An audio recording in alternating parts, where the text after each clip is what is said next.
Mr. Jeffrey Harleston of Universal Music Group discusses music fund access. You chair our $25 million fund. Want to talk a little bit about the fund? Sure.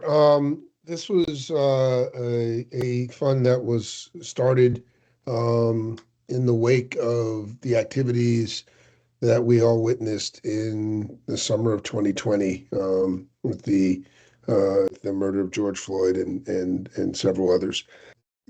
What we started was more than a fund. We started a task force. It's called the Task Force for Meaningful Change.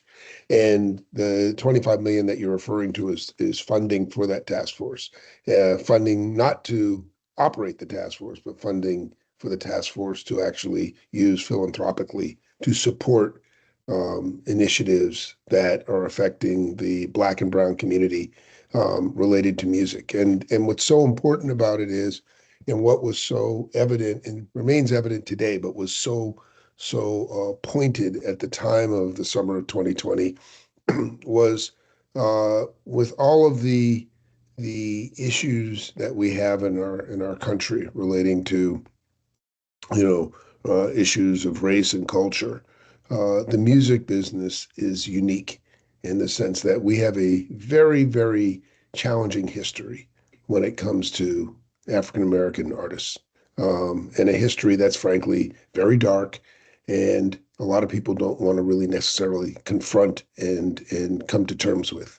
The way artists were treated certainly in the 40s and 50s and 60s, and even some ways into the 70s, particularly Black artists, were very, very, very hurtful when you look back and understand how those artists and the culture was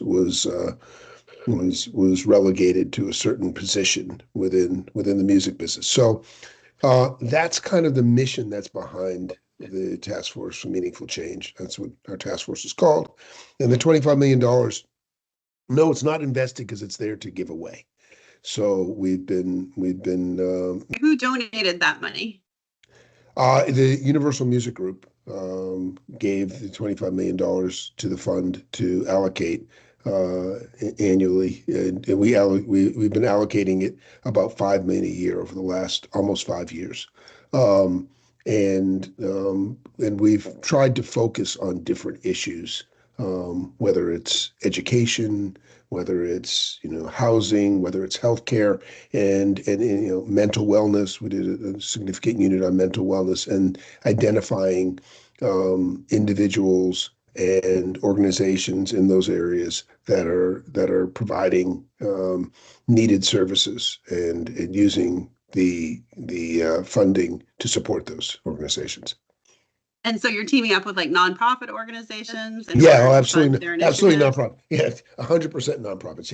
Yes. And they write grants or something to apply. Is that how it works? Or sometimes they write grants. Sometimes we reach out to them and say, "Hey, we've seen the work that you're doing, and we'd like to support you and find ways to do things with you and provide ways to amplify your voice." And perhaps your efforts, and sometimes find ways to align some of the artists that we work with some of these efforts. And it's been, I think it's the key in this area, I think, is really it's kind of twofold. One is to find ways to make an impact. You're not going to be able to change the world overnight, no, but if you can make an impact that's less lasting. So looking for organizations that are not only effective but have a leadership component that will continue in time.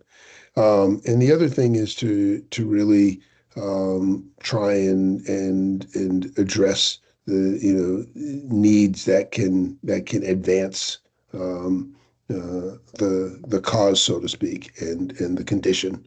And so it's been rewarding, and it's been great to allow provide executives and staff within our company the opportunity to be involved in this organization, the task force, and to be able to lend their talents and understanding to really trying to make a difference. Could you give us a specific example of an initiative that the task force funded?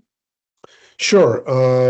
There's one recently. We've been very active and supportive of Colin Kaepernick has an organization. I'm going to get it wrong, the exact name of it, but he's an organization that's working with kids, and we've done a lot. We've not only funded some activities, funded some of the operation of his organization, but also have allowed employees from our company to actually go to some of the camps that he runs and work with the kids.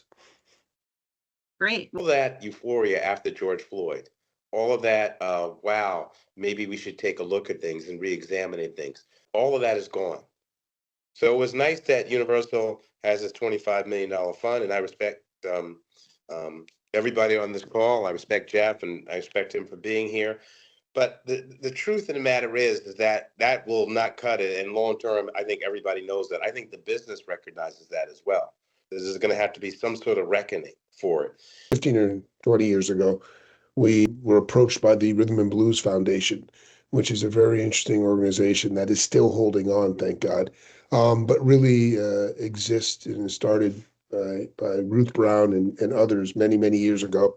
But it exists for the purpose of providing financial assistance for artists from originally it was the 40s, 50s, and 60s, but now it goes, much more contemporary into the 2000s. And um, we established a fund. You mentioned the Motown Fund. It's called the Universal Motown Fund. It's not specific to Motown, but it's for any uh, rhythm and blues artist that is a royalty participant in any Universal label, from the past to the future. Um, and Was eligible. a royalty bearing artist. So if you're a member of a group, that's fine. If you're a side person, you're not royalty bearing, you're not eligible. But this is really exists for medical assistance. If you're about to lose your house and you need a payment on your mortgage, things like that.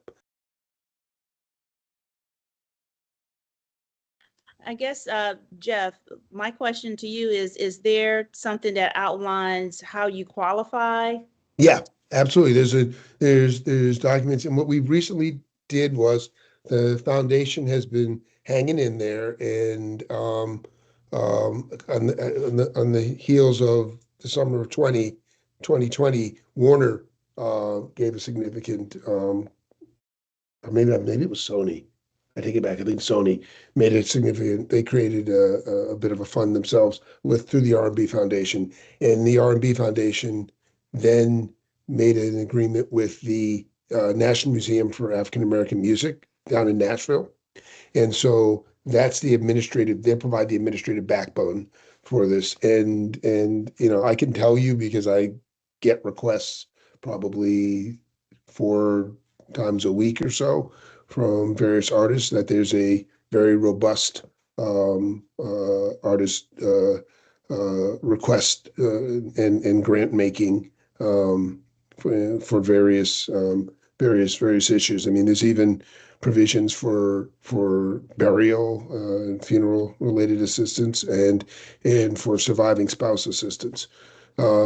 But it's all available. And when we started our fund, which we call the Universal Motown Fund, at that time, Barry Gordy started in a kind of a sister fund to ours, which is called the Gwendolyn B. Gordy Fuqua Fund, and that is specifically for Motown. So there's efforts out there. Is it enough? Probably not. But it's better than nothing, and it's definitely a recognition to some degree of support for these artists, particularly as they've matured and their ability to to make a living from either performing or recording music is not what it once was.